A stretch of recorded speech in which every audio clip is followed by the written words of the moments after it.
Olá pessoal, hoje eu quero falar com vocês a respeito de escola austríaca. Eu vou continuar esse assunto porque, afinal de contas, a escola austríaca tem causado o fascínio de muitos jovens ao redor do mundo, principalmente em países de terceiro mundo. E é interessante, né, que economistas, ao longo dos tempos, eles têm tentado de todas as formas responder os problemas econômicos da humanidade, e a escola austríaca consegue responder problemas complexos, assim, de uma forma tão simples. E é esse o maior detalhe, digamos que é o detalhe que chama atenção para a escola austríaca. O que aquele pessoal fez, na verdade, foi criar uma forma neoliberal de explicar todos os problemas econômicos para ganhar credibilidade da população. Eu vejo a escola austríaca da mesma forma que a gente vê aqueles antigos médicos que apoiavam o uso do cigarro. Eu vou recapitular para vocês. Há uns tempinho atrás, quando as indústrias de cigarro começaram a perder dinheiro, porque a medicina começou a dizer que o cigarro causava câncer, um grupo de médicos apareceu para explicar por A mais B que não, que cigarro não causava câncer, que cigarro não fazia mal e que isso era doidura de alguns médicos. O que eu quero dizer para vocês é que a escola austríaca, ela criou formas de explicar todos os problemas econômicos através de coisas relacionadas à intervenção do Estado, através de coisas relacionadas aos investimentos em saúde, investimentos em educação, intervenção na economia. O mais interessante é que uma pessoa estuda 4 a 5 anos para entender a economia, e um jovem assiste 5 aulas de escola austríaca, ele já sai economista, ele já sai entendendo absolutamente tudo. E é nesse ponto que eu chamo a sua atenção. Quando você escuta 5 aulas condensadas, feitas para te convencer que determinado problema pode ser explicado de uma forma tão simples, você está ignorando coisas mais complexas, porque você não teve a oportunidade de aprender coisas mais complexas. Então eu vou falar com vocês um experimento que eu fiz exatamente para chegar nessa conclusão.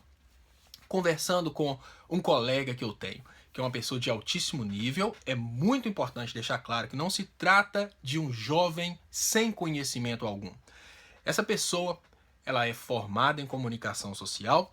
Vale lembrar que em comunicação social você estuda uma cadeira de economia, mas você não faz um curso de economia.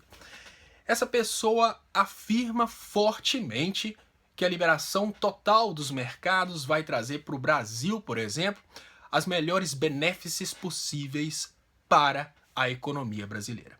Então eu fiz uma pergunta, no meu caso, como uma pessoa que estudou economia e não escola austríaca de economia, eu fiz uma pergunta. Falei, olha, fala comigo como que os termos de troca e como que a teoria dos jogos se aplicam na realidade do Brasil, entrando em mercado aberto com os Estados Unidos. Eu vou recapitular para vocês, gente. O Brasil discute com os Estados Unidos essa questão de mercado aberto há um tempo muito grande.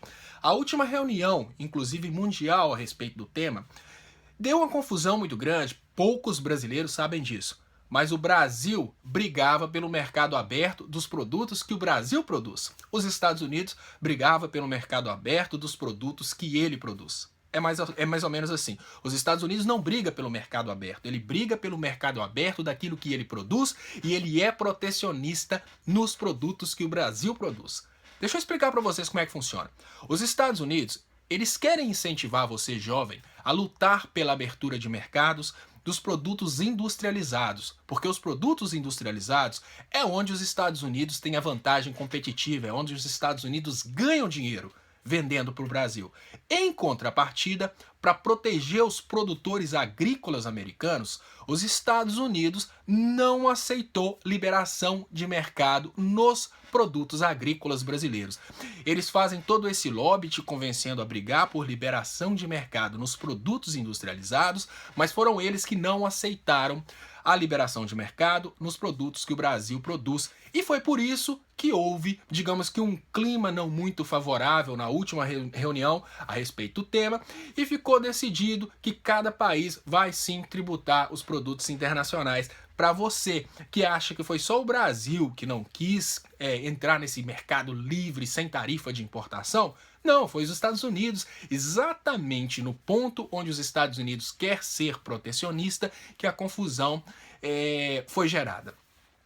Então eu pedi, voltando ao assunto desse colega meu, eu pedi a esse colega meu para explicar. Ele explica exatinho o que a escola austríaca diz. Que a partir do momento que você tem o livre mercado, as coisas ficam maravilhosas, porque a produção vai entrando num eixo assim muito melhor, porque os meios mais produtivos são os que vão entregar mais benefícios. E como os meios mais produtivos vão entregar mais benefícios, a população toda vai ser beneficiada porque vai ter acesso a um produto de menor custo. Essa é a teoria linda da escola austríaca, que não leva em conta um detalhe que eles escondem, que são os termos de troca.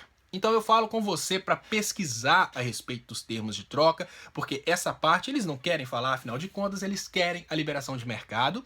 E quando acontece a liberação de mercado, acontece o que chamamos que é divisão internacional de trabalho.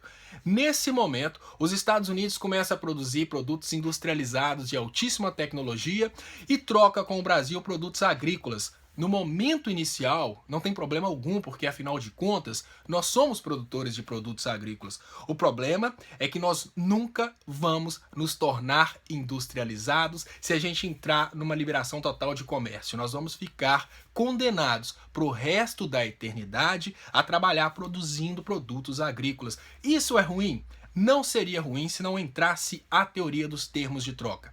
Na teoria dos termos de troca que são explicadas as diferenças salariais. Por exemplo, nós brasileiros vamos ter que trabalhar assim aproximadamente 30 dias para receber a mesma coisa que um americano recebe em um dia. Esse é o problema da liberação total dos mercados. Porque no momento em que a gente abre completamente as portas e para de proteger a nossa indústria, nós que não temos uma indústria tão desenvolvida como, por exemplo, dos Estados Unidos, vamos ver a nossa indústria desaparecer. Essa coisa de que a nossa indústria vai se tornar mais competitiva e vai evoluir, isso é uma grande ilusão, gente. Na hora que os produtos de menor custo entrarem no mercado brasileiro, a tendência é que todo brasileiro comece a comprar os produtos do liberalismo econômico e comece a comprar os produtos americanos que são fabricados na China. Nesse momento, a nossa indústria morre completamente e nós vamos produzir produtos agrícolas, porque são nos produtos agrícolas que nós temos a maior capacidade produtiva. E nós vamos ficar produzindo produtos agrícolas até o final da nossa história. E não é ruim produzir produtos agrícolas. O problema é que eles nunca vão pagar para o brasileiro um salário bom para produzir produtos agrícolas. Então, quando eu falo com vocês, não se iludam que vocês se tornaram economistas assistindo 5 aulas de escola austríaca, é porque a escola austríaca é exatamente uma manipulação das teorias econômicas, de forma que as pessoas, ainda que não economistas, consigam entender, se apaixonar e sair falando sobre o assunto. Vamos pensar que para você entender uma teoria econômica de forma profunda, você estuda 4, 5 anos de ciências econômicas. Para você sair repetindo o que você escutou numa aula de escola austríaca, bastam 2 ou 3 horas de dedicação.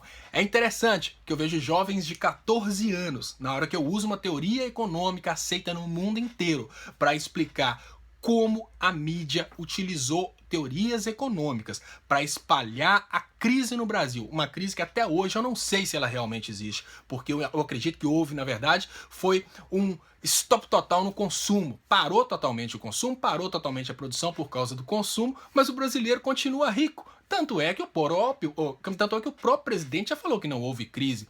Quando eu explico, gente, assim, essa é a forma que a mídia foi utilizada. Aí vem o camaradinha e fala comigo: então você não acha que o problema foi o crédito barato abaixo da inflação? Toda vez que eu escuto esse termo, eu sei de onde esse termo veio. E isso é uma forma tão simples de explicar as coisas que, sinceramente, se fosse tão fácil assim, a gente teria crises?